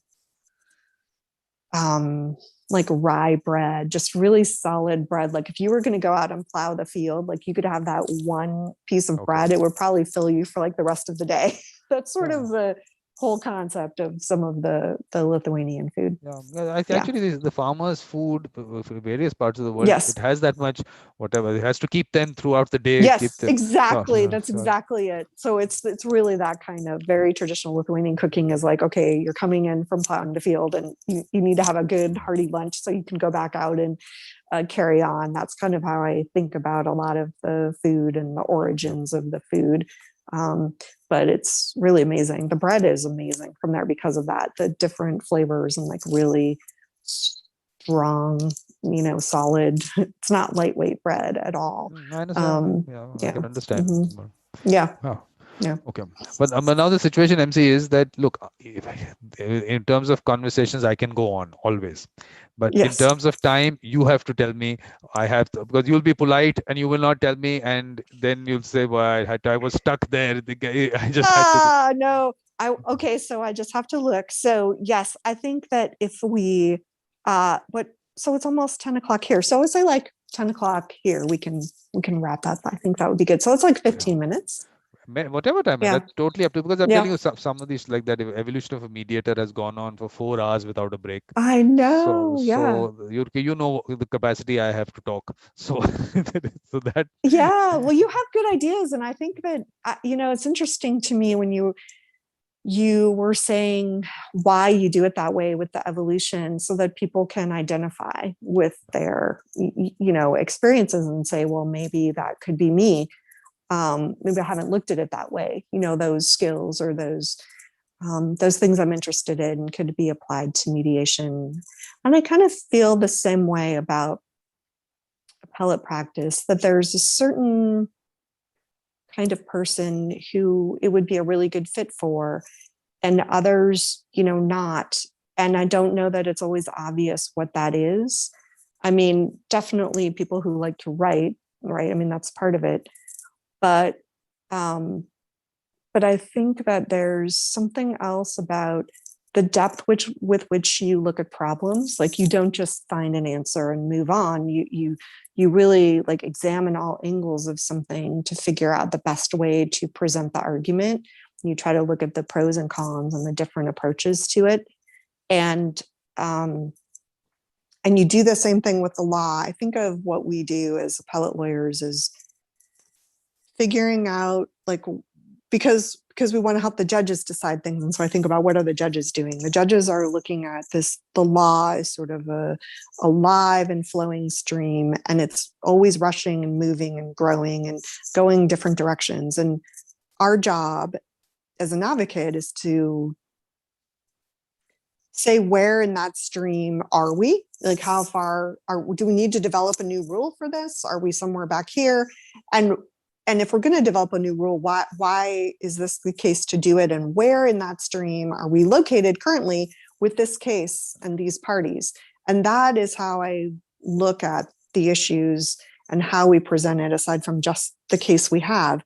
And that requires a different kind of mindset, like you're saying, in terms of mediation. You have to look out beyond the particular case, look at from a legal perspective, not just a factual perspective. And then when you're looking at the legal perspective, you're saying, well, are these the facts to do it on? Yeah. Is this the best case to do this or not? In which case, maybe we'll say, hey, don't press this case. We don't like it. It might actually create law we don't like in this area. So you need to have that awareness beyond the case that you're working in order to present it and also to give advice to the client. But that kind of mindset, to have almost like two frames for a problem, is not common. You have to be able to pull back and also really zero in on the details. And that is really a way of thinking. Like, you can't teach that. Somebody has to be able to kind of do both of those things. You can't create it in them. There has to be some latent or even existing ability in that regard. And then the second thing, I think, is that curiosity, like a depth of curiosity about something, that you don't just take the first answer and you just keep digging to figure out how we approach something. Because sometimes you could look at cases and you would say, under the case law, there's just no way. There's no argument we can make, and we just have to lose, and there's just no argument on appeal. And that may not be true if you're willing to question the assumptions under which those cases were decided. Sometimes you can see the development, like I'll read all of the cases in a row in an area from one court and say, okay, this was the first case and here's the last case. What was actually happening, as opposed to what people say was happening in the development of that law?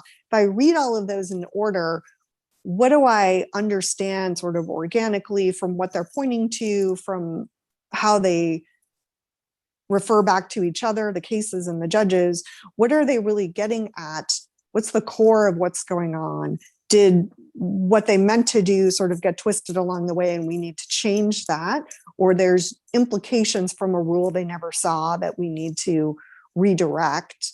You can't just take it at face value. You have to look at the whole evolution of it in order to make an argument. And most people who are not appellate lawyers will just say, a case says X, I can't make that argument.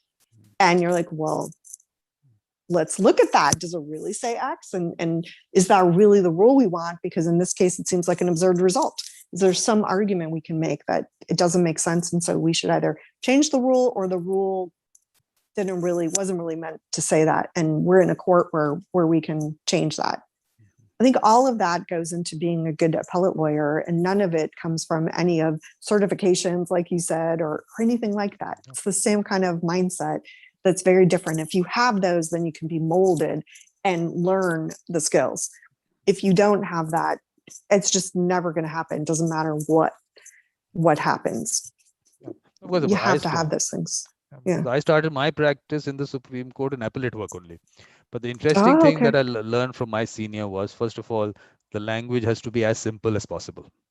It has to flow well, but it has to be simple. The other thing what I really liked about the senior, he had about 40 years of experience as a lawyer, but every time a matter came in, he picked up that we were doing a lot of indirect tax work, that's excise work.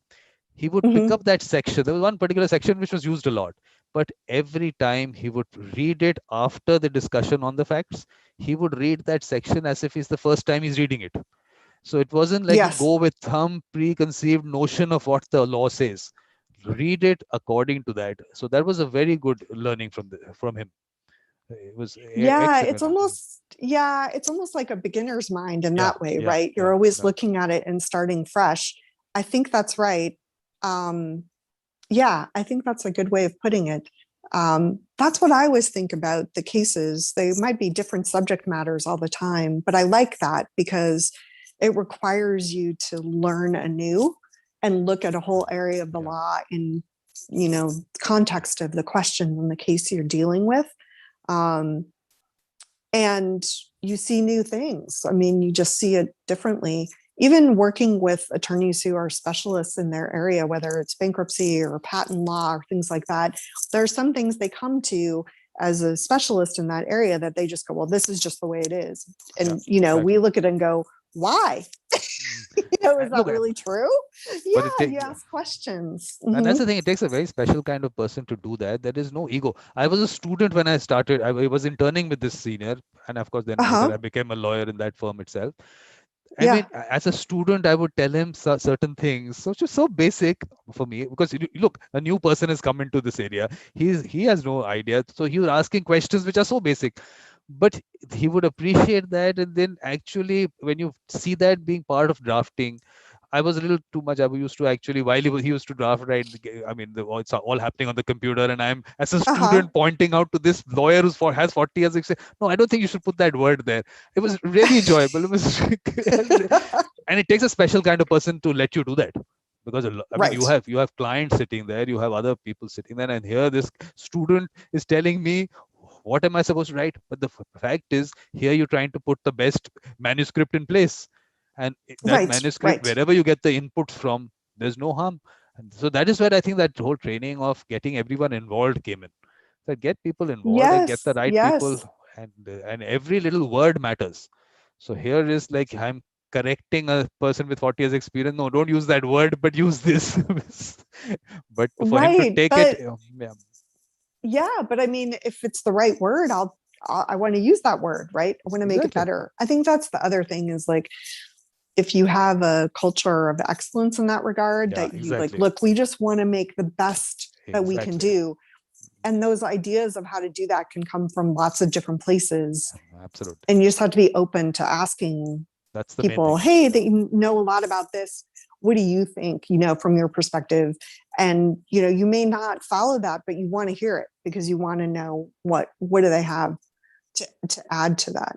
Exactly. I Yeah. think that's the main thing, to be open to whatever comes in. You're processing it. Finally, look, it is Right. your manuscript. What goes out is yours, but you want to put out whatever is the best for the client also. I mean, you're not Yes. fair on the client if you do not take in Right. viewpoints from everywhere. So I think that part of it also, I think, is important. So it's not just okay, I know Yeah. everything. I have been practicing for 40 years now. I know everything. You can't tell me anything new. That Right. attitude cannot happen. I mean, at every level, and any kind of work that you do, I think that is something that you have to go beyond. So it's Yeah, I think that's right. I mean, if you have that, then you're not going to evolve. You're not going to be open to ways to improve something or a different way of doing something. And you need to have that. I definitely believe in that. And I, even like, especially if I'm preparing for oral argument, I really like um, the more people who can help me prepare, who are smart, may not know the case, but are, smart appellate lawyers or even the trial lawyers on the case, their perspective. I want to hear that when I'm preparing because, I have my view of the case by that point and it might just be really locked in. And I yeah, want to hear the others because that's a different perspective. And who knows, some of the judges might have that different perspective and they might ask that absolutely. question. I'd rather not be surprised, that somebody could view the case that way. I'd rather hear it in advance and think about how how to deal with that, how to respond to that, and how to look at the case that way and frame the answer. So I get as many sort of questions and answers as I can. I have moot courts usually, but I like to get even people who can't do the moot courts. I say, just send me all the questions that come to your mind. When you read the briefs, give me all your questions that come to you that you're like, I really would like the answer to this, or it seems important that I know this, because that will help me filter how the judge's questions could come out. Yeah, And I can't see those questions anymore because I'm really so committed to how I absolutely. see the case. Yeah, yeah. Yeah. Oh, that definitely. I Mm-hmm. think that is important. Like I told you, it's important from the perspective of the court, because finally the judgment that comes out should take care of a lot of things. From the client's Mm-hmm. perspective, you have to be fair to the client, that have I taken everything into account. And for yourself, I mean, at Yes. the end of the day, you want to be able to do a good job as an individual also. So I think always it works. Yeah. Yeah. Exactly. Exactly. And I even do that. It's really hard to do, but I try to do that when I am preparing and I'm reading the briefs again. I try to have that beginner's mind when I'm reading them, and I look sort of critically at our brief and critically at the other side's brief, and I give sort of as much credence to the arguments as I can. And in that mindset, try to figure out what the questions could be. Like, where are the weaknesses? Where are the weaknesses in our case, even though we presented the strengths? where are we vulnerable to questions and where people might not be persuaded by our position. And, it's hard to do that, to get that distance to do it, but it's essential because you need to try to not have drunk the Kool-Aid at that point. It's really hard, but you can try to do that. Yeah. Mm-hmm. But no, MC, what's going to happen is that there will be maybe meeting that we will have on this book that I'm talking about for the children. You have to be involved in that. We'll invite you for that meeting. So just your view. Yes. We put a basic story in place, and then let's discuss it with people from all over the world, see what their perspective. Because I want that one universal story to go out. Right. So you want the input from people, if it resonates with different people. Because the basic thought, of course, I have that, and then we discuss it. I think we can. I'm sure, like you said, open to people from all over, take inputs from whatever, and to put together a good document. That's how it is. Yes. Yeah, exactly. Yeah, I think that's good. And I think just getting different perspectives, ultimately you or the client or whoever needs to make the decision, but it should be with the input from everyone, considering all of those things, which you might be blind to if you didn't seek their input, right? And then there might be some cultural aspect that might come up. Who knows if there is a... Yeah, that's true as well, right? Yeah, that's also true. So interesting things that's come out from this is the Mediators Clubhouse on a particular day. I think what we'll do is we'll maybe have a different day on different weeks. Maybe so let's try various options, but I think we need that. I think we need an informal meeting. Whoever wants to put their video on, puts their video on. Whoever wants to stay on audio, let them stay on audio. I think this sounds interesting. Because I'm telling you that whole audio concept of Clubhouse is what I did not really like so much. Because, like you said, maybe some people just want that. Maybe they're doing their work in the house or whatever. They've got their buds in and they're talking. Maybe that. Right. But I like the whole concept of people there. You can actually see them.